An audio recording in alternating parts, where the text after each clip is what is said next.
Jesus පිටයි අද අම්මේ තාත්තේ දුවේ පුතේ අපි අද බයිබලීය මෙනෙහි කිරීමට සූදානම් වෙමු. අපි අද මෙනෙහි කරන්නේ ක්‍රිස්තු රජාණන්ගේ මංගල උත්සවයේ ලබන ඉරුදින නොවැම්බර් මාසයේ 22 ඉරුදින දෙවියන්වහන්සේගේ වචනයයි අද අපි මෙනෙහි කරන්නේ. අපි සුළු මොහොතක් ස්වාමීන් වහන්සේට දෙමු අපි ඉන්න තැනම අපි ඉන්න අත්දැකීම තුළ අපි ඉන්න අරගල තුළ අපි ඉන්න ජයග්‍රාහී පරාජිත අත්දැකීම් තුළ අපි ඉන්න දුක්මුසු වේදනාත්මක සතුටු බර ප්‍රීතිමත් අත්දැකීම් සියල්ල ස්වාමීන් වහන්සේට අපි ඔසවමු. පිළිතුරු ගියේ ස්වාමීන් වහන්සේ කියන අපිට මතක් කරනවා. ස්වාමීන් වහන්සේ මාගේ ඉන්නේ රානෝය මට අගහිඟ කම් නොවන්නේ. උන්වහන්සේ වියලි තන නිල් මත ඔබ මාව රැගෙන යන ස්වාමීන් වහන්සේ ජල දහරාවන් අතරට ඔබ මාව ගෙනියන ස්වාමීන් වහන්සේ ඔබේ මගේ දේරාන ජීවමාන යේසුස් වහන්සේ උන්වහන්සේගේ කෙවිතද සැරයටියද මා නියත සමසිල්ල වන්නේ ගීතාවලිය 23 කියන උන්වහන්සේගේ කෙවිතද සැරයටියද මා නියත සමසිල්ල වන්නේ. ඔව් ස්වාමීනි ඔබ වහන්සේගේ ජීවිත අත්දැකීම් තුළ ඔබ වහන්සේ මාව ගොඩ නගන මාව මඟ පෙන්වන නිල්තන බිම්මත මාව සතපවන ඇලදොල වෙත මාව අරගෙන යනවා. කෙවිතද සැරයටියද මානිත සනසෙල්ල වෙනවා. කෙවිත සැරයටිය කියන්නේ අමිහිරි අත්දැකීම්, රිදෙන සුළු අත්දැකීම්. ජේසුනි අපේ ජීවිතවල රිදෙන සුළු අත්දැකීම් තුලින් ඔබ වහන්සේ අරගෙන යනවා. රිදෙන්නේ මගේ පාපය නිසා. අපේ බැරි භාවයන් සහ අපේ සමාජයේ තියෙන බංකොලොත් භාවයන් නිසා. මගේම තීරණ තුල තියෙන මහා මමත්වයේ උඩඟුව නිසා, තෘෂ්ණාව නිසා අපි විවිධාකාර වේදනාත්මක පරාජිත කැකෑරෙන අත්දැකීම් තුල අපි හිර වෙලා ඉන්නවා. ඒත් ඔබ වහන්සේ නියත සනසිල්ලයි ස්වාමිනේ.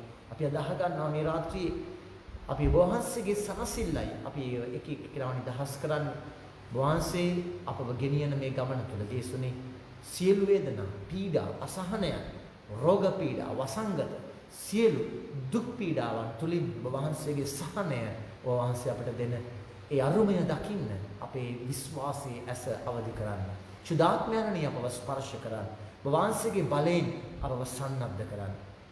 ආමේන්. අද රාමේ තාත්තේ දුවේ පුතේ අපි මේ 2020 ජනවන්දනා වසර අවසන් කිරීමේ අපගේ ජනවන්දනා වසරේ අවසාන ඉරුදිනටයි අපි ඇතුල් වෙලා ඉන්නේ. නවම්බර් මාසයේ 22 සමග ක්‍රිස්තු රජාණන්ගේ මංගල්‍ය ඉරුදින අපි උන්වහන්සේට ස්තුතිවන්ත වෙනවා මේ ගෙනාපු ගමන වෙනුවෙන් මේ අවුරුද්ද පුරා. ඊළඟ අවුරුද්ද ජනවන්දනා වසර ආරම්භ වෙනවා ලබන ඊට පස්සේන ඉරුදින ආගමන කාලේ පළවෙනි ඉරුදින ක්‍රිස්තුස් වහන්සේගේ දෙවෙනි පැමිණීමට සූදානම් වීමේ මහා බලගත් කාලයක්. ගොඩක් අය කියනවා ආපෝ ආගමන කාලය මතක් කරන්නේ නත්තල මේ පාර නත්තල් නෑ කිය. මේ පාර නත්තල් නැත්තේ නෑ. ක්‍රිස්තුස් වහන්සේ කොතනද ප්‍රේමය එතනයි. මම ඔබ ක්‍රිස්තුස් වහන්සේ තුලද ප්‍රේමය තුලද එතන නත්තල යන ජීවිතයයි. නත්තල කියන්නේ ඔබේ මගේ ජීවිතයට මහා බලාපොරොත්තුවක් ගැලවීමක් විමුක්තියක් ලැබෙන ලස්සන මහා ගැඹුරු අත්දැකීමක්. ඒ නිසා කිසිම කෙනෙක් හිතට දාගන්න එපා. මේ කාලය නොවැම්බර් අවසාන දෙසැම්බර් ආරම්භ වෙනකොට අපිට හරියටම තව මාසයක් විතර තමයි නත්තල මංගල්‍යයට තියෙන්නේ. නමුත් අයියෝ සල්ලි නැහැ, අයියෝ කොරෝනා, අයියෝ මේ පාර නම් වැඩක් නැහැ. ඕ වැඩක් නැති වෙන්න පුළුවන්. මහා සාප්පු සවාර, තෑගි භෝග, මහා හැම්පර්ස් නේ, නත්තල් උසට උසේ ආකාශ දක්වා යන මහා හිස් නත්තල් ගස්. හොඳයි. නත්තලේ තියෙන ඒ මහා විජුම්බර වෙච්ච වාණිජකරණයට ලක් වෙච්ච නත්තලේ තියෙන ඒ මහා බංකොලොත් භාවයන් සියල්ල පැත්තකට දාලා සැබෑ නත්තලකට එහෙම නැත්නම් සැබෑ ජේසු ඔබේ මගේ හදවතේ උපදින බව දකින්න මේ ආගමන කාලයට ආරාධනා කරනවා. ඉතින් ආගමන කාලයට සූදානම් වීම අද ක්‍රිස්තු රජාණන්ගේ මංගල්‍යය සමගයි අපි සම්බන්ධ වෙන්නේ. අපි ස්වාමීන් වහන්සේ තුල දකිමු උන්වහන්සේ ඔබේ මගේ ජීවිතේ බලාපොරොත්තුව. උන්වහන්සේ ඔබේ මගේ දේරා. අපි පෙරණ ගමු එසකියල් දිවසිවරයාගේ පොතේ 34 වෙනි පරිච්ඡේදයේ 11 සිට 12 දක්වා. එසකියල් 34 11 සිට 12 දක්වා 15 සිට 17 දක්වා අපි කියමු. මහෞත්තම දෙවි ස්වාමීන් වහන්සේ මෙසේ වදාහනසේක. බලන්න මමම මාගේ බැටළුවන් ගැන සොයා බලා උන් රැක බලා ගන්නෙමි. එඬේරෙකු තමාගේ බැටළු රැළෙන් විසිර ගිය සමහරෙකු සොයා යන්නා මෙන් මමත් මාගේ බැටළුවන් සොයා ගොස් මීදුම සහ අන්ධකාරය ඇති දවසේදී උන් විසිරී ගිය සෑම තැන්වලින් උන් ගලවා ගන්නෙමි. මමම මාගේ බැටළුවන්ට එඬේරා වන්නෙමි. මමම උන්ට ලගින්න තැනක් සොයා දෙන්නෙමි. මෙසේ වදාරන්නේ දෙවි ස්වාමින් වහන්සේය. මම නැති වූ බැටළුවා සොයන්නෙමි. මුලාව ගිය බැටළුවා ආපසු ගෙනෙන්නෙමි. තුවාල වූ බැටළුවාගේ තුවාල බඳින්නෙමි. ශක්තිමත් වූ බැටළුවන් රැක බලා ගන්නෙමි. මම උන්ට සැබෑ එඬේරෙක් වන්නෙමි. මාගේ බැටළුවෙනි නුඹලාට දෙවි ස්වාමින් වහන්සේ මෙසේ වදාළනසේක. හොඳ බැටළුවන්ගෙන් නරක බැටළුවන් මම වෙන් කරන්නෙමි. බලන්න ආදරණීය අම්මේ තාත්තේ. දහවර දුවේ පුතේ. දෙවියන් වහන්සේගේ වචනය පළවෙනි කියවීමේ අපිට මතක් කරන්නේ අපි හැම කෙනාගේම ජීවිත ගමන තුල උන්වහන්සේ අරගෙන යනවා කියලා. අවසානයේ ජේසු මේ පළවෙනි කියවීම හරහා අපිට කියනවා හොඳ බැටළුවන්ගෙන් නරක බැටළුවන් මම වෙන් කරන්නෙමි කියලා. අපි හැම කෙනෙක් තුළම මේ හොඳ මේ නරක තියෙනවා. මේ ලෝකේ සුදු මිනිස්සු කළු මිනිස්සු කියලා දෙවර්ගයක් නැති තරම් ඉන්නේ දුමුරු මිනිස්සු. අන්තිම ජීවිතේ ගරා වැටිච්ච පාපිෂ්ඨ අන්තිම ජරා ජීර්ණ වෙච්ච මිනිස්සු තුල අතුලාන්තේ හොඳ හැංගිලා තියෙනවා. හොඳයි කියලා අපි හිතාගෙන ඉන්න. හරිම යහපත් කියලා ලෝක ඉදිරියේ ඉන්න මිනිස්සු තුල මහා නපුරකෝ මහා උඩඟුවකෝ කෑදරකමකෝ සංගවිලා තියෙනවා. අපි මේක අඳුන ගමු. ඒ අඳුනා ගැනීම තමයි ඔබේ මගේ ජීවිතේ ක්‍රිස්තුස් වහන්සේ රජාණන් ලෙස පිළිගන්න අපිට පුළුවන් වෙන්නේ. ක්‍රිස්තුස් වහන්සේ රජාණන් ජය වේ ජේසුනි කියලා අපි ගායනා කරනවා සාමාන්‍යයෙන්. අපි කියනවා උන්වහන්සේ මහා රජාණන් අපේ ජීවිතවල කියලා. හැබැයි ඇත්තටම ආදරම් මිතාදී පුතේ මේ දවස්වල ඔබට මට උන්වහන්සේගේ රාජකීය භාවය දැනෙනවද? මොකද රාජකීය භාවය කියන්නේ ජේසුගේ. ජේසුගේ රාජකීය භාවය කොහොම අපිට එකපාරට ලුවට එන්න පුළුවන් මේ ලෝකේ සමාජයේ තියෙන රජු එහෙම නැත්නම් නායකයන්ගේ පාලන බලයන් නැහැ. වඩා වෙනස්. ජේසු රජාණන් වෙන්නේ කල්වාරි කන්දේ කුරුසිය මත. එනිසා ජේසු රජාණන් වෙනවා කියලා කියන්නේ මහා මහේශාක් බලපුලුවන්කාරකමි විධායක ජනාධිපති ක්‍රමය වගේ එහෙම නැත්නම් අත්නෝමතික බලය අතට අරගෙන ඒකාධිපති වීරුවක් වගේ දෙයක් නෙමෙයි අපි තේරුම් ගන්නවා. සමහර අපේ ගෙවල් වල සමහර අපේ තාත්තලා ස්වාම්පුරුෂයෝ ඒ වගේ හැසිරෙන වෙලාවල් තියෙන. අපේ ගරණ හොඳ අම්මලා අපේම දරුවෝ සමහර වෙලාවට ගෙදර බලය අතට අරගෙන කෑ ගහලා තමන් මොන වැරද්ද කරත් ඒක සාධාරණීකරණය කරගෙන අපේ සමාජයේ අපි වැඩ කරන තැන්වල අපිට ඕන තරම් එහෙම හම්බෙනවා. මතක තියාගන්න. ජේසු රජාණන් වෙනවා කියලා කියන්නේ අපිව පෙළන්න, අපිව බෙදලා වෙන් කරන්න, එහෙම නැත්නම් අපිව විනිශ්චය කරන්න නෙමෙයි. මේක හොඳට තේරුම් ගත යුතුයි. බලන්න ක්‍රිස්තුස් වහන්සේ රජාණන් කියලා කියන්නේ උන්වහන්සේ තුල තියෙන මහා ඉන්දේරිකත්වය නිසා. එතකොට රජ කියන්නේ ඉන්දේරි. ඒකයි රාජකීය පූජක දිවසියේ කැඳවීම අපි ඔක්කොම බෞද්ධ විස්නාපණින් ලබනවා. ඒ රාජකීය භාවය කියන්නේ ඉන්දේරික භාවය. මේක හිත පැහැදිලිවම කරගත යුතුයි. ඒතකොට ජේසුස් සදා ඉන්දේරා. ජේසුස් කොතනද කිදිවත් ජේසු පෙනී හිටියේ නෑ, අනන්‍ය වුණේ නෑ. මම තමයි මේ ලෝකේ පාලනය කරන මහා රජු කියන බලවිරුවක් ජේසු තිබ්බේ නෑ. ජේසු කිව්වේ පිලාතුස්තර අපිට මගේ රාජ්‍ය මේ ලෝකේ රාජ්‍ය නෙමෙයි. ඒ නිසා මගේ රාජ්‍ය මේ ලෝකේ රාජ්‍යයක් නම් මම සටන් කරන්න, මම මිනිස්සු එකතු කරගන්නවා. නමුත් මේ ලෝකේ රාජ්‍යයට නෙමෙයි මම අයිති. පැහැදිලි ජේසු තුල තිබ්බේ වෙනම රාජ්‍යයක්. එහෙම නැත්නම් ප්‍රේම රාජ්‍ය, එහෙම නැත්නම් දේව පාලනයක්. දේව රාජ්‍ය, දෙවියන් වහන්සේගේ රාජ්‍යයේ රාජකීය භාවයක්. ඒක වෙනස්. ඒ වෙනස්කමටයි ඔබව මාම ක්‍රිස්තුස් වහන්සේ ආරාධනා කරන්නේ. මොකද්ද ජේසු තුල තිබ්බ රාජකීය භාවය? ඒකට තමයි ඔබම කැඳවලා තියෙන්නේ බෞද්ධ විස්නාපනය තුල. එහෙනම් ඔබම තුල තිබ්බ තියෙන්න ඕන රාජකීය භාවය ජේසු පෙන්වනවාද පළවෙනි කියවීමේ සකියල් යුසලගේ පොතේ 34 වෙනි පරිච්ඡේදයේ. එන්ඩේරේ අන්න සැබෑ රජෙක් කියන්නේ, සැබෑ නායකයෙක් කියන්නේ, සැබෑ බලවන්තයෙක් කියන්නේ ක්‍රිස්තුස් වහන්සේගේ දැක්ම තුල එන්ඩේරේ.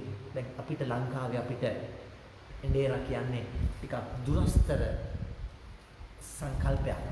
නමුත් අපි දන්නවා උතුරු නැගෙනහිර ගත්තත් අපේ ඈත ගම්මියම් ගම් වල අත්දැකීම ගත්තත් මේ හරක් එළු බලා ගන්න, එහෙම නැත්නම් සතුන්ට ආදරය කරන අය වුණ තරම් ඉන්නවා. ගවපට්ටි බලා ගන්න අය ඉන්නවා. අපි දකිනවා ඔය පන්තිරිමලේ පැත්තේ යනකොට, දඹුල්ල පැත්තේ යනකොට සමහර වෙලාවට මීහරක් දක්කගෙන අපේ තාත්තලා නැත්තම් තරුණයෝ පාරේ ඒ මීහරක් එහෙම නැත්නම් හරක්ව දක්කගෙන යනවා පාරයිනේ සීරුවට. දැන් එන්ඩේරෙක් තුල තියෙන විශේෂත්වය අපිටම ජේසු මතක් කරනවාද පළවෙනි කියවීම මොකක්ද? නැන්සේ කියනවා මම මාගේ බැටළුවන් ගැන සොයා බලා, මමම මාගේ බැටළුවන් ගැන සොයා බලා උන් රැක බලා ගන්නෙමි. පොරොන්දුවක් අම්මේ තාත්ති දුවේ. අපි ඔක්කොම ඉන්නේ යම්කිසි විදියකට බයටපත් වෙලා. අපි ඔක්කොම ඉන්නේ දෙයනේ ඉදිරියට මොනවා වෙයිද? පාසල් පටන් ගන්න නියමිතයි. අපේ නව සාමාන්‍ය එහෙම නැත්නම් අලුත් සාමාන්‍ය ජීවිතේට දැන් අපි වැඩ කරන්න පටන් ගන්නවා. නමුත් හැමතැනම වසංගත රෝග බියක් අපි අතරේ පවතිනවා. නමුත් මේක ඉදිරියේ මම කොතනද ඉන්නේ? ගොඩක් වෙලාවට අපි මහා පුදුමාකාර බයක, පීඩාවක, රෝගයට විතරක් නෙමෙයි රෝගය විසින් ඇති කරලා තියෙන තත්වයන් නිසා කර කියා ගන්න දෙයක් නැතුව අපි ජීවිතේ පුදුමාකාර විදියට හිර වෙලා ඉන්නේ. ඒ හිරවීම ඇතුලේ ජේසු අපිට දෙන ලස්සන පොරොන්දුවක් අයිති කරගන්න. මොකක්ද පොරොන්දුව? උන්වහන්සේ මම මාගේ බැටළුවන් රැක බලා ගන්න. මමම මාගේ බැටළුවන්. ඒ කියන්නේ පුතේ දුවේ මම වෙන කෙනෙකුට ඉඩ හරින්නේ නැහැ. ඔබේ ජීවිතය බලා ගන්න. වෙන කෙනෙක් නෙමෙයි. මමම මාගේ බැටළුවන් රැක බලා ගන්න. කවුද මේ කියන්නේ? ක්‍රිස්තුස් වහන්සේ නැමැති එන්ඩේරා.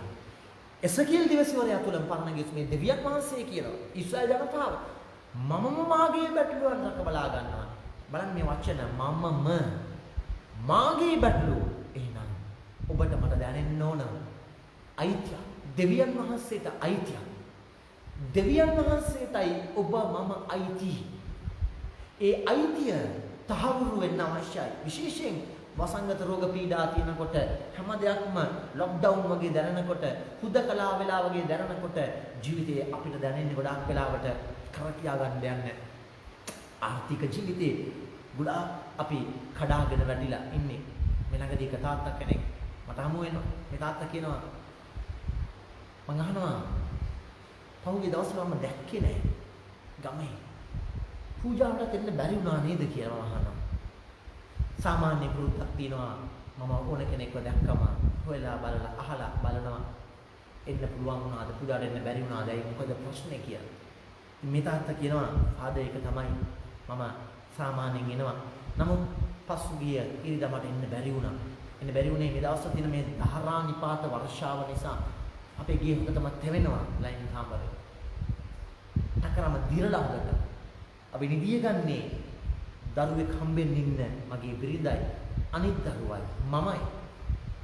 ලයින් කාමරේ තියෙන. ඒක ඇඳක් තියෙන ඒ ඇඳේ තමයි තුන් දෙනාම නිදියා. හරියට මේ ඇඳ උඩින් ටකරම හිල් වෙලා දිරලා වතුර වැටෙනවා. බකට් එකක් ඇඳ උඩින් තියලා අපි බිමට ගියා. නමුත් බිමටත් හිරිකඩ වැටෙනවා. තෙත් වෙනවා. අපි දරුවව අපි බෙඩ් ෂීට් එකකින් උතර තමයි ඉඳිය ගත්තේ. බැලුවේ ඉරිදවත් පත්තේ වැඩ නැති නිසා කොහොම හරි මේ තකරන් කෑල්ල යටින් මොනවා හරි තව මොනවා හරි තකරන් කෑල්ලක් දාලා ටෝගා. සාමාන්‍ය වතු ලයින් ගෙවල් කියලා කියන්නේ වත්තින් තමයි ඒ ලයින් කාමර සාමාන්‍ය නඩත්තු කරන්න නියමිත තියෙන. හේතුව මේ ජනතාව වැඩ කරන්නේ උදේ හවා වත්තේ ඒ රබර් කිරි කපන්නේ තේ දරු නෙලන්නේ සහ ඔවුන් මුදල් හොයලා පෝසත් කරන්නේ වතු අධිකාරීන් සහ ඒකේ ප්‍රතිඵලය ලැබෙන්නේ මුළු ශ්‍රී ලංකාවෙම විදේශ විනිමය ගලාගෙන යන අවස්ථාවක් වෙනවා. නමුත් මේ මිනිස්සුන්ගේ හිල් වෙච්ච ටකරමටවත් අද වෙද්දී නඩත්තු වෙන්නේ නැති තරම් මේ තාත්තා කියනවා "ෆාදර් මේ පීඩාවල් නිසා මේ කොරෝනා නිසා කෙනෙක්ගේ ණයක් ඉල්ල ගන්නවත් බැ වෙන්න නම් මම ණයක් ඉල්ලන් හරි මගේ දරුවෙක් ලැබෙන්න ඉන්නේ මගේ බිරිඳට මොකෝම හරි මොනවා හරි කරනවා. නමුත් මේ වෙද්දී හරිම අමාරු තත්ත්වයක් හැමතැනම.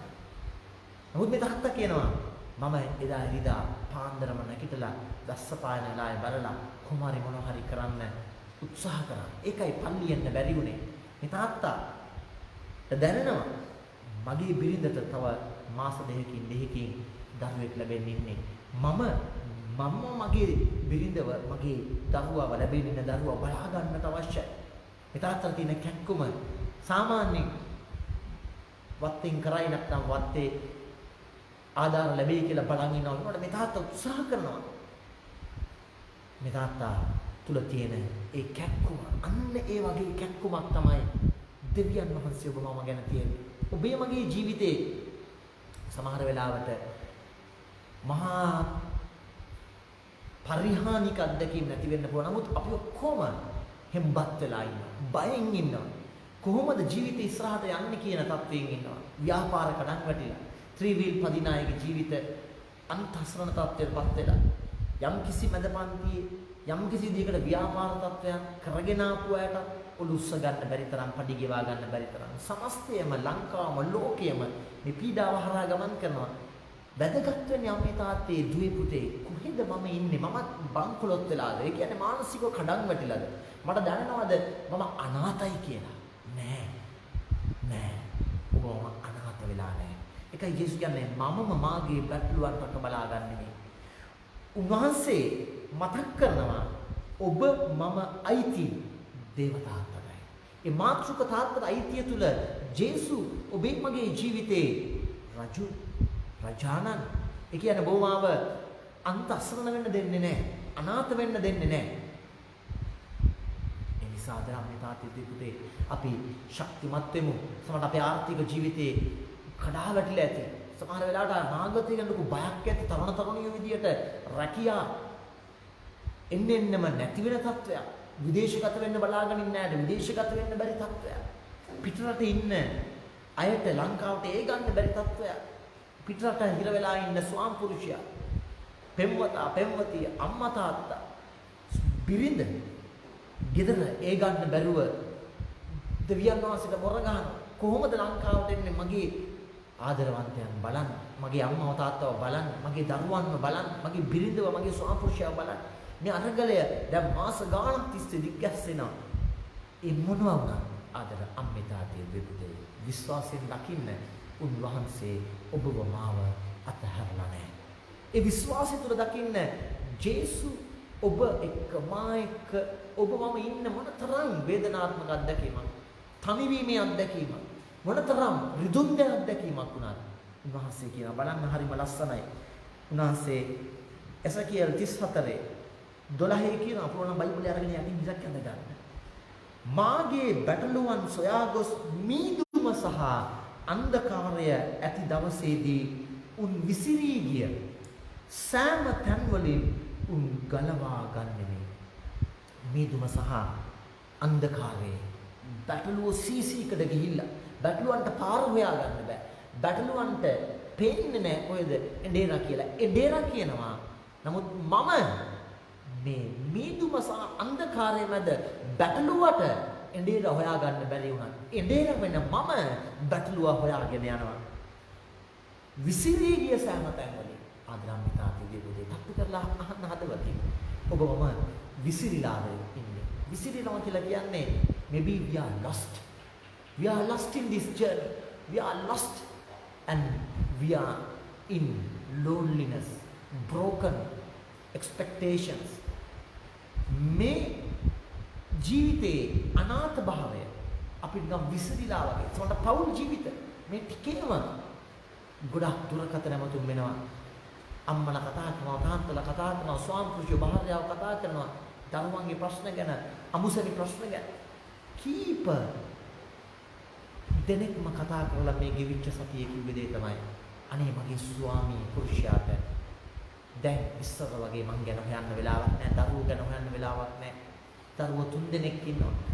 නමුත් මගේ දරුවන්ට තාත්තගේ ආදරය දැක් ලැබෙන්නේ නැහැ. තාත්තා වෙන සම්බන්ධකමක් තුල පැටලිලා පෞගිය සතියේ කරනාවක් මේ වගේ සම්බන්ධකම් පිළිබඳ. එක්ක දරුවෝ කතා කරලා කියනවා අම්මා වර්ධියන් යම් සම්බන්ධකමක.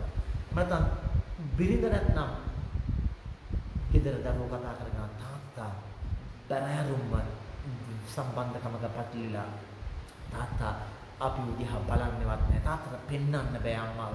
කම්මෙන් කියනවා ඒ නිසා මම කොහොම හරි කාගෙන හිටියා. ගුටි කනවා ස්වාමිපුරුෂයාගේ. එයා කියනවා මට ඕන වෙලාවට මම ඔයා ගැන බලන්න.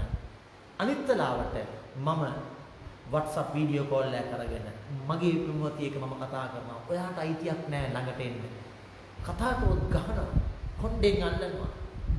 පොළොවට වැටෙන්න ගහනවා. නමුත් මේ අම්මා කියනවා මම ඒත් ඔයාව දරාගෙන හිටියා මේ ස්වාමිපුරුෂයා. ඒ දරාගෙන හිටියේ මේ අම්මා කියනවා මම මගේ දරුවන්ට මගේ ස්වාමිපුරුෂයට ආදරේ. මම දන්නවා ඔය කාගේ පස්සේ ගියත් ඔය ආදරයන් පස්සේ දුවන ජීවිතයක තනක සම්පූර්ණයෙන්ම නැති වෙලා අන්තිමට ජීවිතේ කඩන් වටන තැන, තනි වෙන තැන, රෝගී වෙන තැන ඉන්නේ බිරිඳට ස්වාමිපුරුෂයා විතරයි. ස්වාමිපුරුෂයාට බිරිඳ විතරයි කියන්නේ. මේ අම්මා කියනවා මට දරන්න බැරි ෆාදර්.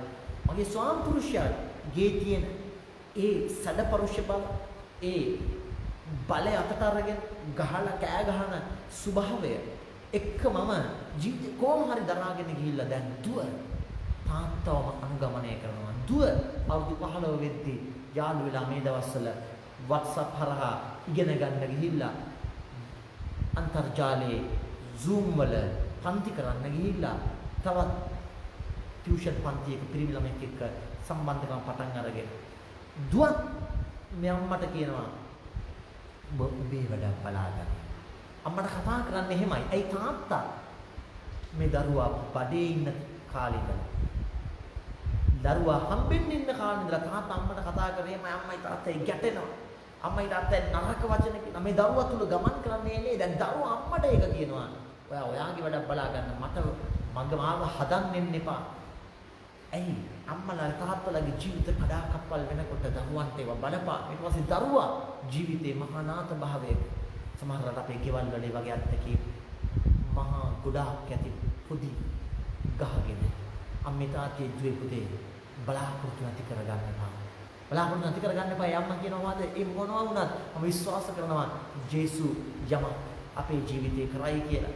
මේ අම්මා ඒ බලාපොරොත්තුෙන් මේ දරුවට නොනවති ආදරය කරනවා. අමාරුයි. නමුත් ආදරය කරනවා. මේ අම්මා කියනවා මම දන්නවා දවසක මගේ ස්වාම පුරුෂයා තේරුම් ගනි. මගේ දරුවා තේරුම් ගනි. ඒ ශක්තිය ජේසු ඔබට මට දෙනවා. ඒකයි උන්වහන්සේ කියන්නේ මීදුම සහ අන්ධකාරයේ ඇති දවසේදී උන්වහන්සේ විසිරී ගිය සෑම තැන් වලින් උන් ගලවා ගන්නේ. දකින්න සමහර අපේ ගෙදර මීදුම සහ අන්ධකාරය ඇති. සමහරට මම බය වෙලා මම ජීවිතේ කඩාකප්පල් වෙලා ඇති. සමහරට ඔබ සමහරලාට ගෙදර බිරිඳ, සමහර ගෙදර ස්වාමි පුරුෂයා, සමහර ගෙදර ඉන්න අම්මා තාත්තා, සමහර ගෙදර ඉන්න දුව පුතා, තරුණයා, සහෝදර සහෝදරියෝ අපිට පේනවා ඇති ඉස්සර හිටිය අයියා අක්කා නෙමෙයි දැන් ඉන්නේ. ඉස්සර හිටිය අම්මා නෙමෙයි දැන්. ඉස්සර හිටිය තාත්තා නෙමෙයි දැන්. ඉස්සර හිටිය මගේ පෙම්වතා පෙම්වතිය නෙමෙයි දැන්. දැන් එයා මට එයාගේ ජීවිතය, එයාගේ ආදරය මට දැනෙනවා වෙනස් වෙලා කියලා. නමුත් කලබල වෙන්න එපා. මේ වෙලාවේ කලබල වීම නෙමෙයි උත්තරේ. බලන්න එසකියල් දිවසිවරයා කියන්නේ ඒකයි. මම මාගේ බැටළුවන්ට නේරාවන් නෙමෙයි. මම උන්ට ලගින්න තැනක් සොයා දෙන්නේ මේ එසකියල් 34:15 අපිට සමහර ලාවට සහනයක් නැතුව ඇති. සමහර වෙලාවට බයටපත් වීම නිසා අපේ දරුවන්ගේ තියෙන ප්‍රශ්න නිසා සමහර අපිට තියෙන අනාගතේ තියෙන අස්ථීර භාවය අනාරක්ෂිත භාවය නිසා මේ තාත්තේ දුවේ අපිට ජීවිතේ දැනෙනවා ඇති ලොකු බංකුලුත් භාවයක්.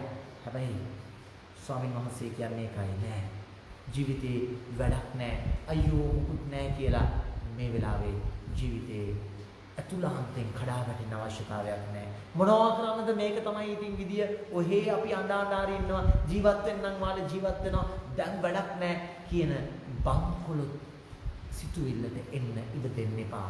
ඒ ජය ගන්න ජේසු තුල කියන්න සිත හදවතට කතා කරලා කන්නාඩි ඉස්සරහ පිට ඔබ බලලා කියන්න යාඥාවේ ඔබව දකින්න දැකලා කියන්න නෑ මම යට වෙන්නේ මේ පරිසරයට මේ බලවේග වලට මේ කරදර වලට මම බය වෙන්නේ නෑ.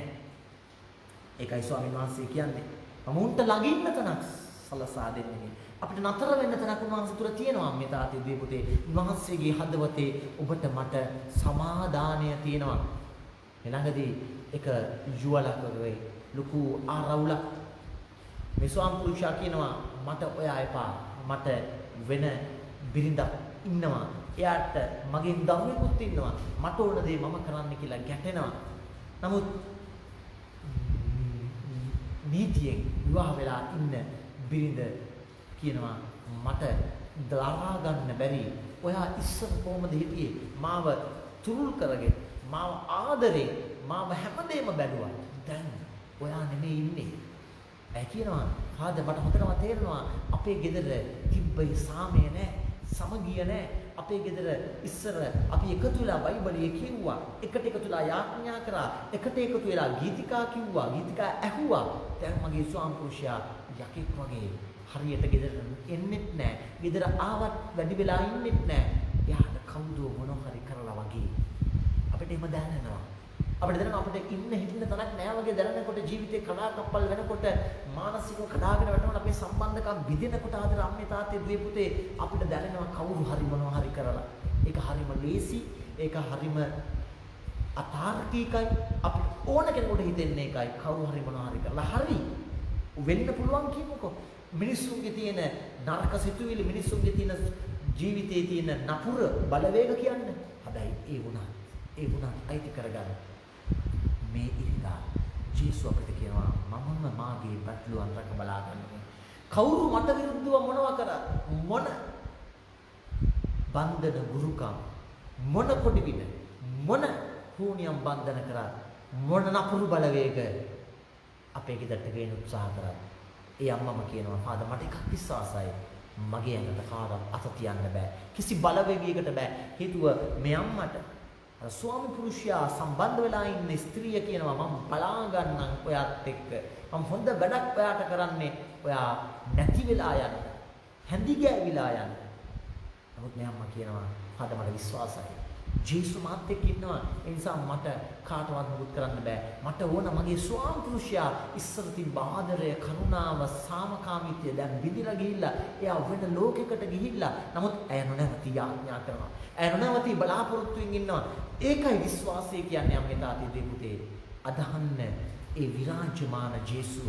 අදහන්න ඒ දේරික ජේසුව. ඔබව මාව බලා ගන්නවා විතරක් නෙමෙයි තනක් ඔබට මට තියෙන උන්වහන්සේගේ හදවතේ.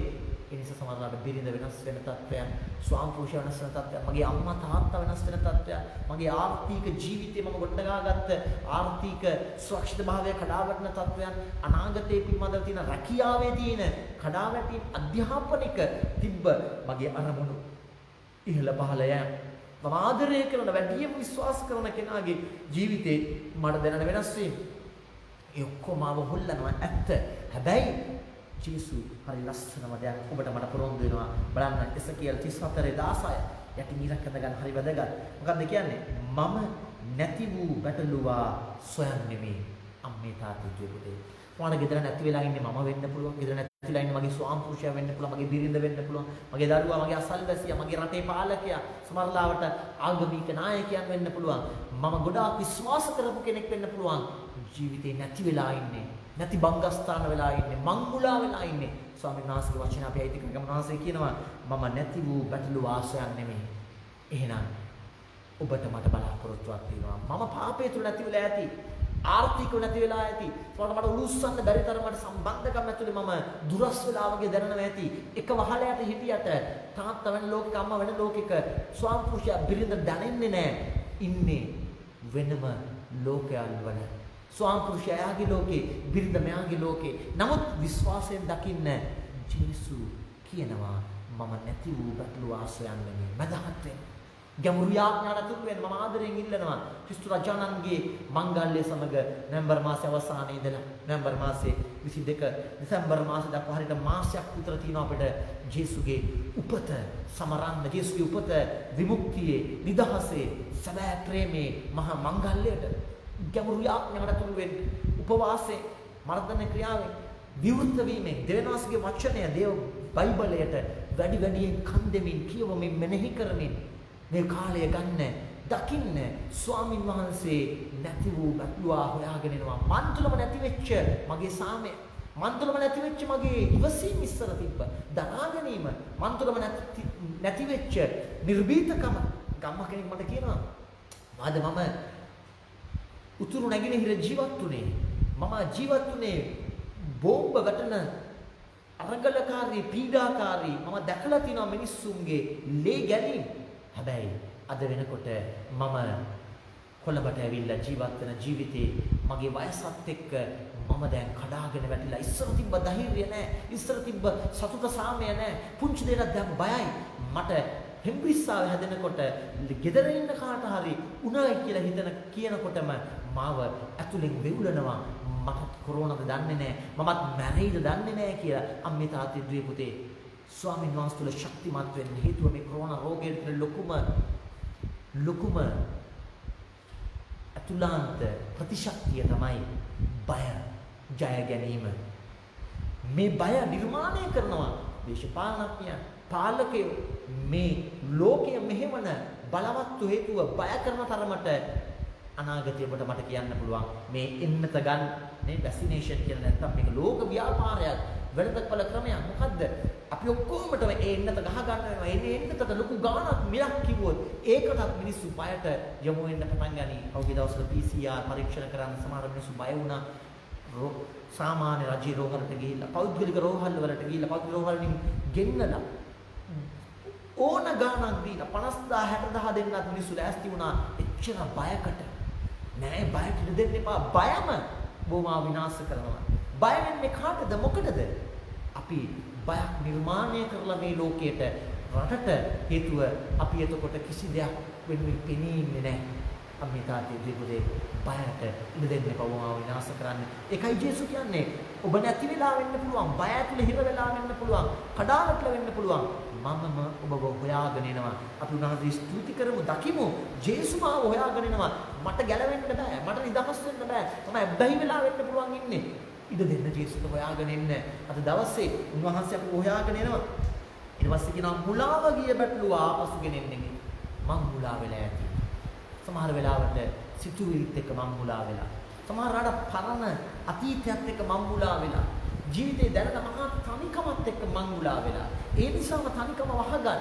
පෞද්ගලික දවස්වල එක තරුණයෙක් කියනවා "ආද කොච්චර මං මුලා වෙලාද කිව්වොත් එහෙම මම සම්පූර්ණයෙන්ම අසභ්‍ය චිත්‍රපටි බලන් අසභ්‍ය චිත්‍රපටි හරහා කාමුකත්වයට මම රැකියාවකුත් නැහැ හරියට කරන්න දෙයක්කුත් නැහැ ගෙදර මම වැඩි හරියක්ම ඉන්නේ අන්තර්ජාලේ මම කරන්නේ මගේ මනස ටිකක් එක්තෙන් කරගන්නයි කියලා අසභ්‍ය දේවල් බලනවා පොරොන්දු බලනවා ඒක බලලා මගේ ජීවිතේ මට ප්‍රේම සම්බන්ධයක්වත් නැහැ රැකියාවකුත් නැහැ මම කාරුවත් හම්බෙන්න කැමතිත් නැහැ මමම මගේ ලෝකයේ ඇතුලේ මම මහා ජීවිතේ මම හිතුවට ස්වයං වින්දනයක් කියලා. එතන වින්දනයක් නැතන තියෙන්නේ මහා බංකුලොත් භාවයක් තරුණයෙක් කියනවා. අද රක්නිකාදී අද ගොඩක් තරුණයන් මේ තත්ත්වයටපත් වෙනවා. අද ගොඩක් වෙලාවට අපි හොයාගෙන යන තැන් ඇතුළේම අපි හිර වෙලා, කොටු වෙලා, ගැට ගැහිලා කියන්න ජේසුනේ මං මුලා වෙලා ඉන්නේ අපි පිටිගමු. මං මුලා වෙච්ච තැන් ජීවිතේ හිර වෙච්ච තැන්, රැවටිච්ච තැන් ජේසුනේ කියමු ස්වාමීනි මම විශ්වාස කරනවා ඔබ වහන්සේ හොයාගෙන එනවා මාව උන්වහන්සේ සූල් කරගන්න බලාගෙන ඊට පස්සේ කියනවා තුවාල වූ බැටළුවන්ට ගේ තුවාල බඳින්නේ මේ අපි දකිමු වැඩියෙන්ම තුවාල වෙලා ඉන්නේ මම වෙන්න පුළුවන් මගේ අතුලාන්තයේ තියෙන තුවාල නිසා වෙන්න පුළුවන් එක පුතෙක් එක්ක කරගෙන ඒ පුතා වයස අවුරුදු 9ක් විතර ඇති නමුත් මේ පුතා ගෙදර කේන්ති යනකොට හැසිරෙන්නේ මහා මිනිස්සෙක් වගේ අන්තිම නරක සදපරුෂ වචන කියන්නේ දෙවුලනම සමහරට අපට අහුවෙන දේෙන් ගහනවා බලාගෙන යනකොට මේ ඉන්නේ අතරම නැන්ද එක්ක අම්මා ඉපදිච්ච හැටියෙම නැන්දට බාර දීලා පිටරට ගියා තාත්තා වෙන විවාහයක් කරගත්තා අම්මා රට ගියත් හරි අම්මා කතා කරන්නේ නැහැ. හිටි හැටි කතා කරලා පුතා හොඳින් ඉන්නවද කියලා අහනවා. එච්චරයි. දැන් මේ පුතාට වයස අවුරුදු 9යි. මේ පුතාට ඇතුලේ දැනෙනවා අම්මගේ ඇතුළාන්ත අතහැරීම තුල ප්‍රතික්ෂේපයක්. අපි ඔක්කොම ප්‍රතික්ෂේපයේ විඳලා තියෙන අඩු වැඩි වශයෙන්.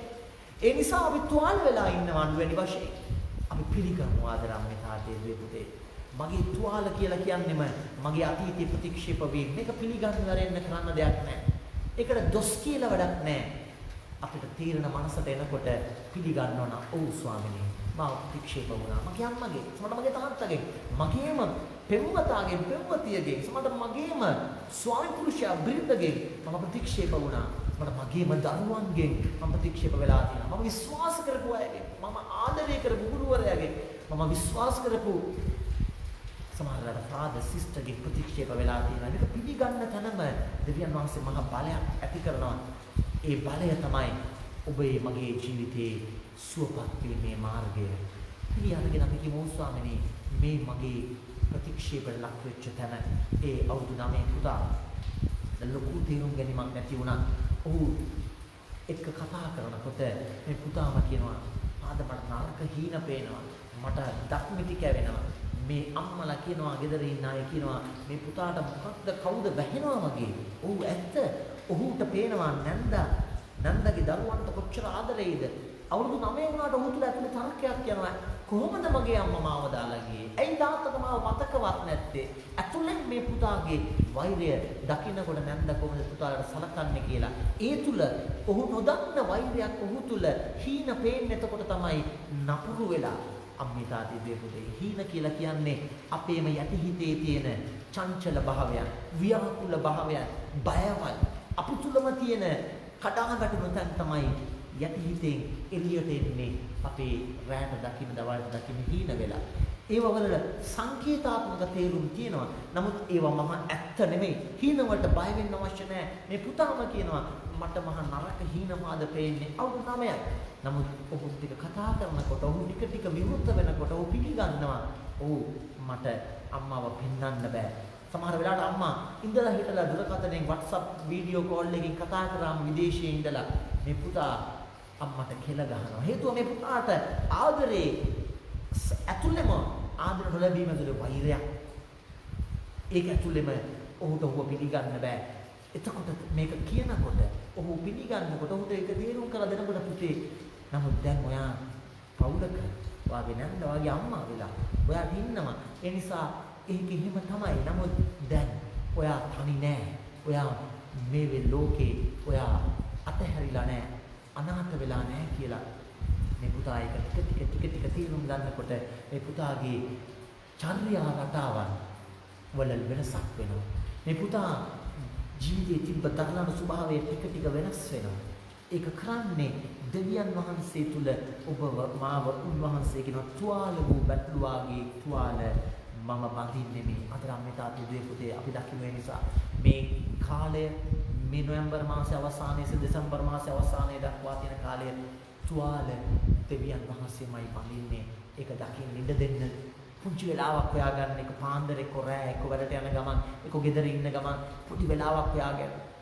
ඔය ඇඳේ වාඩි වෙලා හරි ගෙදර කොහරි කොනක වාඩිලා හරි ගහක් යට වාඩි වෙලා හරි අත් දෙක දිගහැරලා ජේසුට කියන්න ස්වාමිනේ මගේ තුවාල බඳින්න. තුවාල සුපත් කරන මගේම කේන්තිය මට මගේම කෝපය මට මගේම ඇතුලේ තියෙන පරිගැනීමේ චේතනාව මටම සමහරලාවට පාලනය කරගන්න බෑ. මේ තුවාල තමයි. තුවාල නිසා අනිත් අය දුක් විඳිනවා. තුවාල නිසා මගේ බිරිඳ දුක් විඳිනවා. මගේ ස්වාමි පුරුෂය දුක් විඳිනවා. මගේ දරුවෝ දුක් විඳිනවා. අසල්වැසි දුක් විඳිනවා. මම වැඩ කරන තැන මිනිස්සු දුක් විඳිනවා. මගේ ඇතුලේ තුවාල නිසා. ඒ තුවාල වලට සුවය තියන්නේ මා තුලම ජේසු දෙන සමාදානය. ජේසු මාව පිළිගත්තා. මගේ දුබලකම් එක්ක උන්වහන්සේ මාව අතහැරියේ නෑ කියන ඒ ඉඩදීම, ඒ නිමිනීම, ඒ දොඩමඩු වීම හොයාගන්න මේ කාලේ වැඩියෙන් ජේසු තුල සමහරවිට අම්මා කෙනෙක් ඉදිරි උයන ගමන් වෙන්න පුළුවන්. සමහරවිට ඔබ ගෙදර වැඩ කරන ගමන් වෙන්න පුළුවන්. ජේසු එක්ක පුංචි සංවාදයකට අවදි වෙන්න. ස්වාමිනේ මට මේ දැනෙන බය කේන්තිය, මේ දැනෙන මේ අතුලාන්තේ දැනෙන මේ ආවේග, මටම දැනෙන මහා පාලනය කරගන්න බැරි දුක ඔබ වහන්සේ ඒ තුවාල බඳිනවා දකින්න විශ්වාසයෙන්. අස් දෙක වහගෙන දකින්න ලස්සන සින්දුවක් ලස්සන ගීතිකාවක් මෙහි කරගෙන අහන්න ඒ තුවාල උන්වහන්සේ සුවපත් කරනවා. අද නම් මේ තාත්තේ දීපුදීලා උන්වහන්සේ කියනවා ලෙඩ වූ බැටළුවා ශක්තිමත් කරන්නේ මේ. ලෙඩ වූ බැටළුවා ශක්තිමත් කරනවා. මේ වසංගත රෝග කාලේ ලෙඩට බය වෙන්න එපා කියන්නේ ඒකයි. ලෙඩ වලට බය වෙලා උත්තරයක් නැහැ. ඒ නිසා ඔබට මට කළ යුතු කාර්ය කරන්න වෙනවා. ඒ නිසා බය වෙන්න එපා. ලෙඩ වලට බය වෙන්න අවශ්‍යතාවයක් නැහැ. හේතුව ඒ ලෙඩේට බය වෙන තරමටම අපේ ප්‍රතිශක්තිය දුර්වල වෙලා ඔබම ලෙඩ වෙන්න පටන් ගන්නවා. ඒ නිසා ලෙඩ වලට බය වෙන්න අවශ්‍යතාවයක් නැහැ. දෙවියන් වහන්සේ තුළ ශක්තිමත් වෙන්න. gedara උණු වතුර බොනවා නම්, gedara නිතරම අල්ලන හුමාලේ අල්ලනවා නම්, දවසක් කර දවසක්වත් කොත්තමල්ලි ටිකක් වෙනවකට ටිකක් ඉඟුරු ටිකක් බොනවා නම්, දොඩම් මිශ්‍ර ටිකක් බොනවා නම් බය වෙන්න අවශ්‍යතාවයක් නැහැ. හේතුව මේ වසංගත රෝගයන් එක්ක අපිට තව මාස ගාණක් සමහර අවුරුද්දක් දෙකක් ඉදිරියට යන්න වෙයි. හැබැයි ඔබේ මගේ ජීවිතේ නතර වෙන්න අවශ්‍යතාවයක් නැහැ. උන්වහන්සේ කියන්නේ ඒකයි. ලෙඩ වූ බැටළුවා ශක්තිමත් කරන්නේ. උන්වහන්සේ සුභව ශක්තිමත් කරනවා. රෝග පීඩා ජය ගන්න උන්වහන්සේ දෙන මහ තුලාන්ත ශක්තිය ඒක යාඥාව. ස්වාමි පුරුෂයා බින්ද විදියට ඔබ පුංචි යාඥාවක් විතර කියන්න පුරුද්දක් කියන්න අවශ්‍යයි. පවුලක් ලෙස පුංචි යාඥාවක්. සමහරවිට පල්ලි යන්න බැරි අය ගොඩාක් ඉන්නවා මේ කාලේ. පල්ලි ආගන්න බැරි ගොඩාක් අය ඉන්නවා. නමුත් ඔබේ ජීවිතය ඇතුලේ යාඥාව නැති කරගන්න එපා. මේ තාත්ති දීපුදී එතන තමයි දෙවියන් වහන්සේගේ බල පරාක්‍රමය අත්දකින්න පුළුවන්. ඊපස්සේ උන්වහන්සේලා ශක්තිමත් වූ බැටළුවන් රැක බලා ගන්න මම උන්ට සදා එඬේරෙක් වන්න මේ. ශක්තිමත් බැටළුවන් රැක බලා ගන්නවා. ඔබ මම මට ශක්තිමත්. මට හැකියාවන් ගොඩාක් තියෙනවා. උන්වහන්සේ නම් ඔබ බලා ගන්නවා. ඒ නිසා අපි උන්වහන්සේට අයිති වෙලා කියමු. ඔව් ස්වාමිනේ මම විශ්වාස කරනවා. ඔබ වහන්සේ අපිව එවැනි ගමනක් ගෙනියලා තමයි හොඳ නරක බැටළුව විදියට ඊට පස්සේ බෙදන්න. මේ මතක තියාගන්න මේ තාදී දුවේ පුතේ. එසකියල් 34 කියන්නේ ඒකයි. හොඳ බැටළුවන්ගේ නරක බැටළුවන් මම වෙන් කරන්නේ නෙමෙයි. මේ වෙන් කිරීමක් ගැන උන්වහන්සේ කතා කරනවාද සුවිශේෂී කියන්නේ ඒකමයි. සුවිශේෂී මතේ 25 31 වෙනි වගන්තියේ ඉඳලා දීර්ඝ සුවිශේෂයක් අපි හොඳට අහලා තියෙන සුවිශේෂයක්. ඒක කොටසක් විතරක් මම කියනවා. මතේ 25:31 ඉඳලා මනුෂ්‍ය පුත්‍රයාණන් සීල දේව දූතයන් පිරිවරාගෙන තේජස්වියෙන් පැමිණෙන කලිතුමානෝ තමන්ගේ මහිමාන්විත සිංහාසනයේ වැඩ හිඳිනසේක. එවිට සීල ජාතිහු උන්වහන්සේගේ අභිමුවේ රස කරනු ලබන්නෝය. එඬේරෙකු එළුවන්ගෙන් බැටළුවන් වෙන් කරන්නාක් මෙන් උන්වහන්සේද ඔවුන් වෙන්කොට බැටළුවන් සිය දකුණු පැත්තේද එළුවන් වම් පැත්තේද සිටුවනසේක. එවිට රජුණන් වහන්සේ සිය දකුණු පසේ සිටින්නන්ට කතා කොට මාගේ පියාණන්ගේ ආශිර්වාදය ලද්දෙමි. එන්න ලෝකය පටන් ගැනීමේ සිට ඔබට සූදානම් කර තිබෙන රාජ්‍ය උරුම කරගන්න. මන්ද මම සාගිනිව සිටියෙමි මට කන්න දුන්නාහුය. මම පිපාසාව සිටියෙමි ඔබ මට බොන්න දුන්නාහුය. මම ආගන්තුකව සිටියෙමි ඔබ මාගේ ගෙදරට පිළිගත්තාහුය. වස්ත්‍ර නැතිව සිටියෙමි ඔබ මා බලාගත්තාහුය. හිරගෙදර සිටියෙමි ඔබ මා බලන්න ආවාහුයයි වදාරනසේක. අද මේ තාත්තිදේ පුතේ අපි දකිනවා අවසාන විනිශ්චය දවසක් තියෙනවා. අපිව දෙන්නවස් මේ වගේ බලා ගන්නවා ඩේරෙක් වගේ බලා ගන්නවා. තුවාල ගැට ගහනවා. අපේ කඩාවැටීම් අනාථ භාවයන් සුවපත් කරනවා. අපිව තුරුල් කර ගන්නවා. නැති වූ බැටළුවා වෙච්ච ඔබව මාව උන්වහන්සේ හොයාගෙන එනවා. ඒ කොහොමද එක්ක ඔබව මාව අවසාන දවසක අවසාන මොහොතක උන්වහන්සේගේ සංවාදයක් තියෙනවා. උන්වහන්සේව මුහුණට මුහුණ දකින දවසක උන්වහන්සේ අහන ගොඩාක් දේවල් සරලයි. දවස් කීයක් පල්ලි ගියාද කියන එකට වඩා අහන්නේ ඔබ කොච්චර ලොකු සුරෝමක් ගෙදර තියන් හිටියද කියන එකට වඩා අහන්නේ ඔබ කොච්චර වන්දනා ගමන් ලංකාවේ ලෝකයේ ගිහිල්ලා තිනවද කියන එකට වඩා අහන්නේ ඔබ කොච්චර මූල්‍ය ආධාර නැත්නම් ආධාර පල්ලියට දාලා තියනවද කියන එකට වඩා අහන්නේ ඔබ කොච්චර අනිත් අයට ඔබ යුතුයකම් ඉටු කරාද කියන එකට වඩා අහන්නේ සරල ප්‍රශ්නයක්. මම සාගිලිව හිටියා ඔබ මට කන්න දුන්නද? මම පිපාසාවේ හිටියා ඔබ මට බොන්න දුන්නද? මම වස්ත්‍ර නැතුව හිටියා ඔබ මාව බලන්න ආවද? ඔබ මාව ඒ වස්ත්‍ර දීලා මාව සම්පූර්ණයෙන්ම මගේ නිර්වත මාව වැසුවද? මම රෝගී වෙලා හිටියා.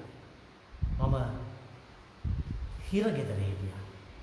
මම ඒ හැමතැනම හිටියේ ජේසු කියනවා මේ බාලයන්ගෙන් ඊටාම කුඩා තැනැත්තාට ඔබ එසේ කරාද? එසේ කරා නම් එසේ කළේ මටයි. මෙච්චරයි.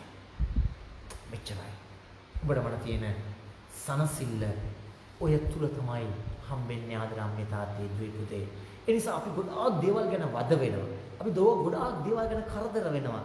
හැබැයි ඇත්තම දේ අපිට අද මිස් වෙලා තියෙනවා, ගිලිහිලා තියෙනවා. මේ ළඟදී ගමේ බොහෝ අය කතා කරනවා. රටේ ගොඩාක් අය කතා කරනවා හැමතැනම කසිප්පු, ගංජා ප්‍රශ්න වැඩි වෙලා. එක්තරා පුද්ගලයෙක් මගේ කුටිය ළඟ කතා කරනවා මට ඇහෙනවා. මම ඔගෙන් අහනවා කොහොමද? මම ඔබ එනකන් බලාගෙන හිටියේ පණිවිඩ කීපයක්ම ඇරියා. ඔබට එන්න කියලා මාව හම්බෙන්නේ. මේ තාත්තා ලැජ්ජාවෙන් වගේ බයෙන් වගේ කියනවා. ඇත්තටම මට මුණ බලන්න ලැජ්ජාවයි මම ආවේ නැත්තේ පාද කියලා. නේද මම දැක්කේ නෑ පහුගිය දවස්වල පල්ලියට ආවෙත් නෑ. ඔව් පාද මම මේ අවුරුද්ද ටිකට මෙන්න බැරි වුණා. හිතුව ගිය අවුරුද්දේ වගේ මේ අවුරුද්ද මම ගොඩාක් හිර වුණා. මගේ දරුවෝ 3 දෙනෙක් ලෙඩ වෙලා. පහුගිය දවස්වල බිරිඳයි දරුවෝ 3 දෙනයි මමයි මගේ අම්මයි මගේ තාත්තයි මගේ නංගි මගේ අක්කා බැඳලා පවුල අපි ඔක්කොම ලෙඩ වුණා.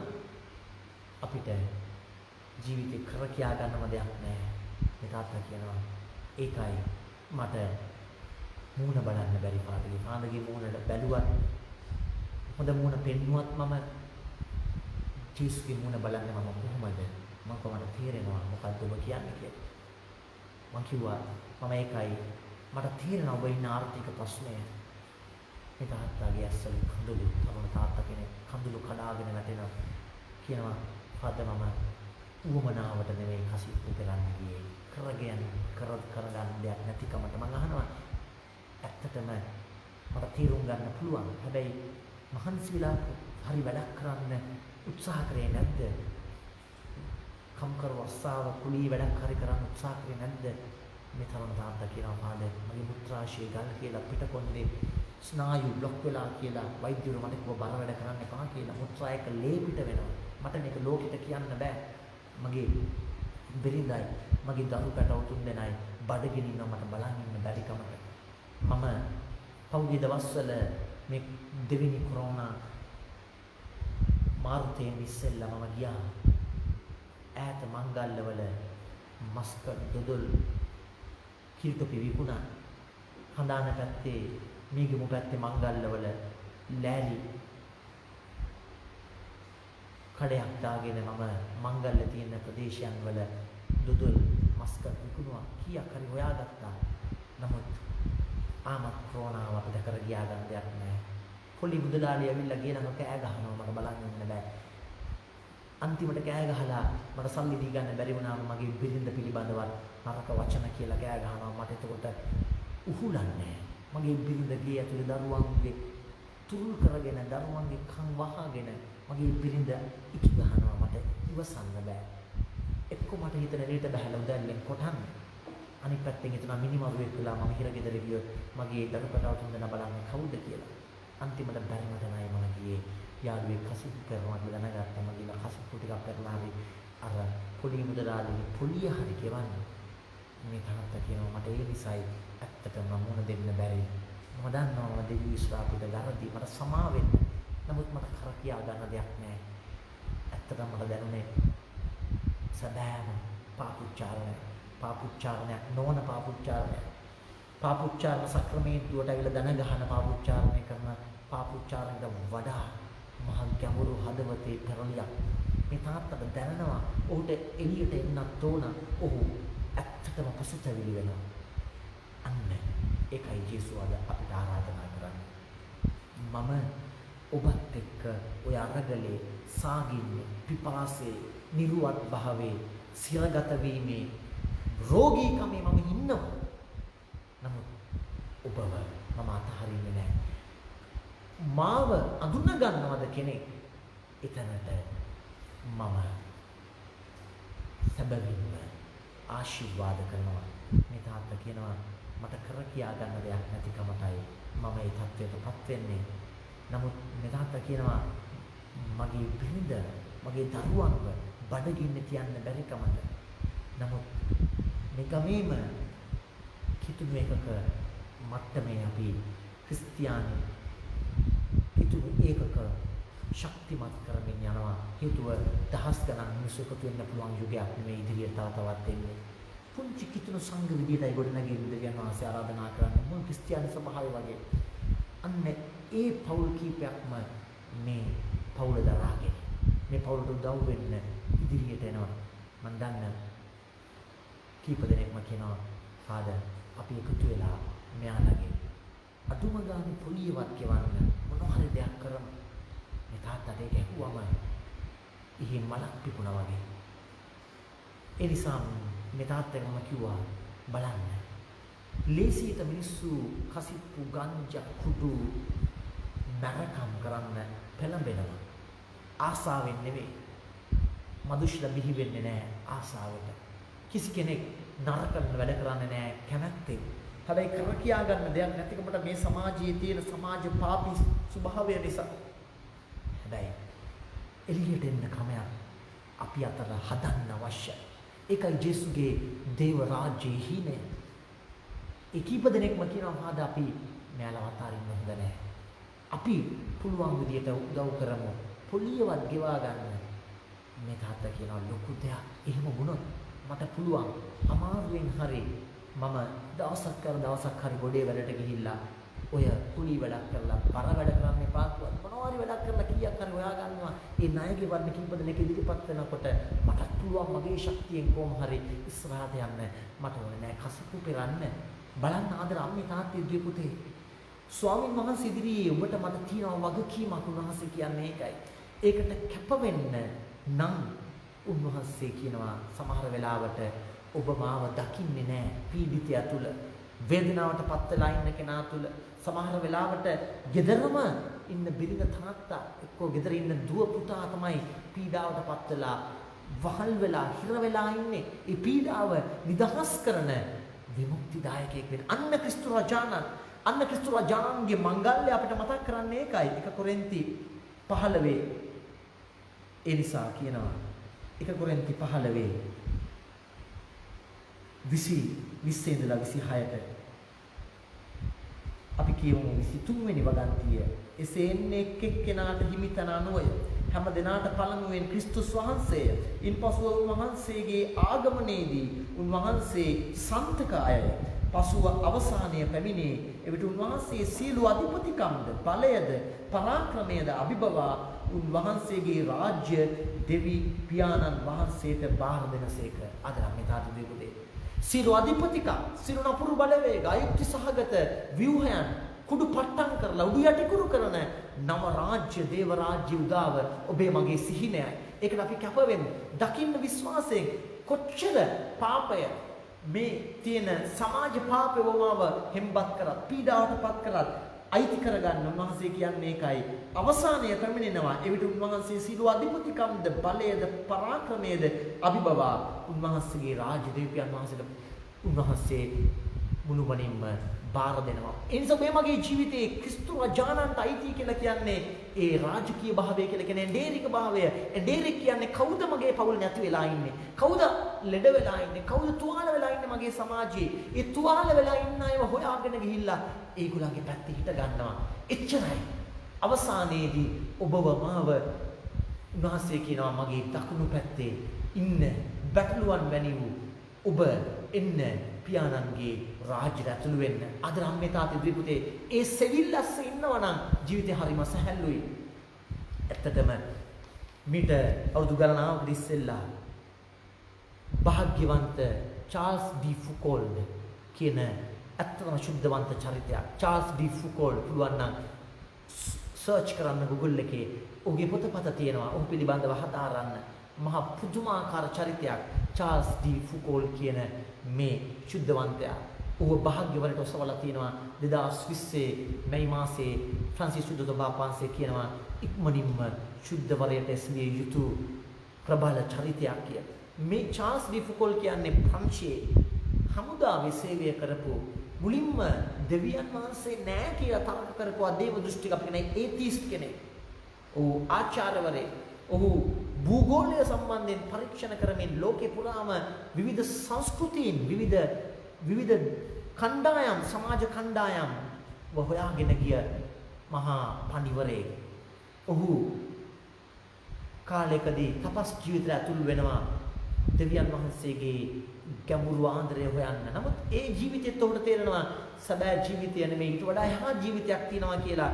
ජේසුගේ නසරීය අත්දැකීම එහෙම නැත්නම් ජේසුගේ නාසරෙත් අත්දැකීමට පිපාසයක් ඇති වෙලා ඔහු ජෙරුසලම පලස්තීනයේ ජීවත් වෙනවා ගිහිල්ලා ඔහු කවුද කියලා කියන්නේ නැහැ. ඔහු යම්කිසි කන්‍යාරාමයක වත්තක් බලා ගන්න කෙනෙක් විදියට ඔහු වැඩ කරනවා.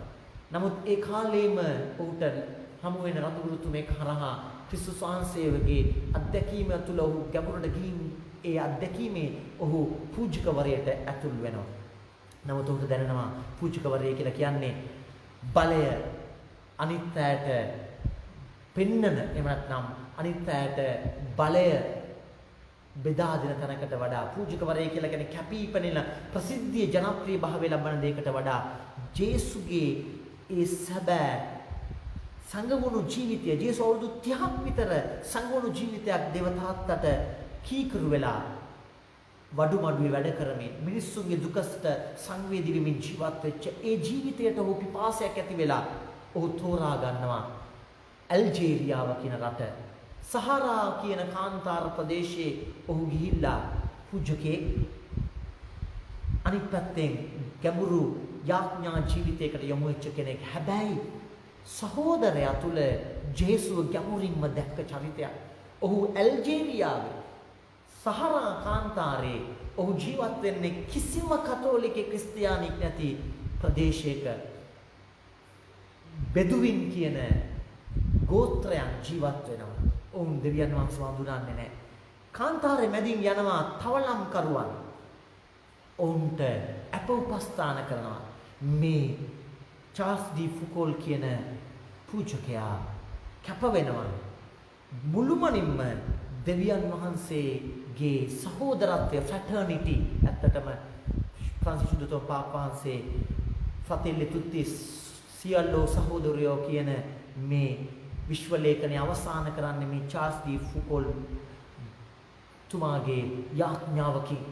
මේ චාල්ස් ඩී ෆුකෝල් කියන පූජකතුමා ජීවත් වෙනවා ඉතාමත් දුෂ්කර ජීවිතයක්. සහරා කාන්තාරේ ඔහු ජීවත් වෙන්නේ සාමාන්‍ය කුඩාරම් ජීවිතයක් ගත කරන්නේ. හැබැයි ඔහුගේ ජීවිතයේ බලය අනිත්‍යයට දැනෙන්න පටන් ගන්නවා. තවලම් කරුවන් එනවා, උපස්ථානය ලබන්න යන්නේ නමකට නැති වෙච්ච අනාථ මිනිස්සු එනවා. ඔහු ඒ සියල්ලන්ටම යමක් කන්න දෙනවා. ඔවුන් එක්ක දෙවියන්ගේ ආදරය බෙදා ගන්නවා. හැබැයි දේශනා කරන්නේ නැහැ. හේතුව ඔහුගේ ජීවිතය තෝරගත්තේ දේශනාව වචනයෙන් එහාට ගිය ජීවිත ක්‍රමයක් විය යුතුයි කියලා. 1916 දෙසැම්බර් මාසේ 1 වෙනිදා එක්තරා තවලම් කණ්ඩායමක් එනවා. ඔවුන් අතර ඉන්නවා සොරු කණ්ඩායමක්. ඒ සොරු කණ්ඩායම මේ පූජකයව සම්පූර්ණයෙන්ම අතුරුදහන් කරන්න උත්සාහ කරනවා. ඔහුගෙන් යම්කිසි මුදල් කප්පම්ටි බලාපොරොත්තු වෙලා. නමුත් ඔහු ඔවුන් එක්ක සහෝදරාත්මකවම කතා කරන්නට යනවා. ඔවුන්ට උපස්ථාන කරනවා. දැනත් මේ හොරු කණ්ඩායමක් ඇවිල්ලා ඉන්නේ කියලා ඔහුගේ කුටියේ ඔවුන්ව තියාගෙන ඒකේ අවසානයේ 1916 දෙසැම්බර් මාසේ 1 වෙනිදා ඔහුව වෙඩි තියලා මරලා ඔහුගේ ළඟ තිබ්බ ඇති දෙයක්වත් නැහැ. තියෙන කෑම ටිකක් අරගෙන ඕන් පනලා යනවා. 1916 දෙසැම්බර් මාසේ 1 වෙනිදා වෙඩි උණ්ඩෙන් මේ චාල්ස් ඩී ෆුකෝල් නිහඬ වෙනවා මිනිස් ජීවිතේ. නමුත් අර ජේසු කියපු සැබෑ විශ්වීය සහෝදරයෙක් වෙලා බඩගින්නේ හිටිය මිනිස්සුන්ගේ බඩගින්න දැක්කලා ක්‍රියාත්මක වුණු. පිපාසයෙන් හිටිය මිනිස්සු කාන්තාරේ බෙදුවින් සමාජයේ හිටිය ගෝත්‍රික මිනිස්සුන් එක්ක ඔවුන්ගේ සංස්කෘතියත් එක්ක ඔවුන්ගේ භාෂාව ඉගෙන ගන්න ඕන් එක්ක ජීවිතය දෙනවා. කිසි කෙනෙක් දන්නේ නැහැ. කිසිම ජනප්‍රිය භාවයක් නැහැ. නමුත් ඔහු එක්ක හිටිය එක පුද්ගලයන් එක්කෙනෙක් දෙන්නෙක් මේ සිද්ධිය දකිනවා. ඔහුගේ ජීවිත කතාව ලියවෙනවා. පසු කාලීනව Little Brothers of Jesus කියන සංඝය බිහි වෙනවා. ගොඩක් කිතුණු සංඝ බිහි වෙනවා. අද වෙනකොට චාල්ස් ඩී ෆුකෝල් කියන්නේ මිස්ටික් කෙනෙක්. එහෙම නැත්නම් දෙවියන් වහන්සේගේ බලයක් දැක්ක අපේ කාලේ තවත් සාන්තුවරේ. ඒ සාන්තුවර චරිතවලට පනපවන්න පුළුවන් උනේ ඔවුන් ජීවිතය අතහැරියේ නෑ. මිනිස්සු හොයන ජීවිත රටාවේ දුවනවා වෙනුවට ඔහු වෙනම ජීවිත රටාවක් හොයන්න ගත. සාමාන්‍ය ජීවිතේ අමුතු කැපිපෙනෙන අමුතු ප්‍රාතිහාර්ය කරන ජීවිතය නෙමෙයි. එදිනෙදා ජීවිතේ බඩගින්න එක්ක පිපාසයක මිනිස්සුන්ගේ අන්තිම අනාථ භාවයන් එක්ක සංගීක වුණා. පීඩිතයාගේ පැත්තේ හිට ගන්නවා. අන්න එතන ජේසු රජානන් වෙනවා. අද චාල්ස් ඩී ෆුකෝල් කියන මේ භාග්‍යවර දෙසවුණු මේ පූජකතුමාගේ ජීවිතේ බලපානවා ගොඩාක් තරුණයන්ට.